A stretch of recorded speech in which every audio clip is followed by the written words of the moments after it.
एक समय की बात है। एक हरे भरे जंगल में खरगोश और कछुआ अच्छे दोस्त थे। एक सुबह उन्होंने मिलकर एक साहसिक यात्रा पर जाने का फैसला किया। वे अपना छोटा सा बैग पैक करके जंगल में निकल पड़े। चलो कछुए, मुझे यकीन है कि मैं उस पहाड़ी के ऊपर तुमसे पहले पहुंच जाऊंगा। तुम तो बस कदम भी नहीं बढ़ा पाओगे।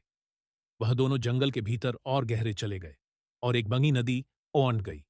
देखो कछुए, मैं बिना गीला हुए इस नदी को कूद कर पार कर सकता हूं। खरगोश, जो बहुत तेज था, आसानी से नदी को पार कर गया। लेकिन कछुआ धीरे धीरे और सतर्कता से नदी पार करता है। तुम कितनी देर से पार कर रहे हो? यह तो जैसे तुम स्लो मोशन में चल रहे हो, कछुए।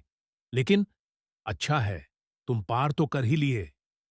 फिर वे एक घने जंगल में पहुंच गए, जहां पेड़ इतने ऊंचे थे कि सूरज की रोशनी भी मुश्किल से अंदर पहुंच रही थी।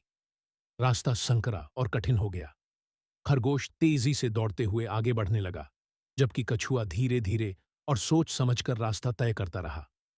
देखो मैं कितनी तेजी से दौड़ रहा हूं, तुम तो अभी भी रास्ता समझ रहे हो। कछुए, मैं तो सबसे तेज हूं। लेकिन जल्द ही खरगोश कांटों की झाड़ी में फंस गया। वह बाहर निकलने की कोशिश करता रहा, लेकिन फंसा रहा। कछुआ धीरे धीरे चलता हुआ, ध्यान से रास्ता ढूंढता हुआ झाड़ी को पार कर गया। अरे, मैं फंस गया। यकीन नहीं होता ये मुझसे हो गया। कछुए, मेरी मदद करो। कछुआ मुस्कुराया और बोला, घबराओ मत खरगोश, हम सभी की अपनी गति होती है और हर किसी में कुछ खास होता है। कछुए की मदद से वे दोनों झाड़ी से बाहर निकल गए। फिर दोनों जंगल के किनारे तक पहुंचे, जहां से वे पूरी घाटी देख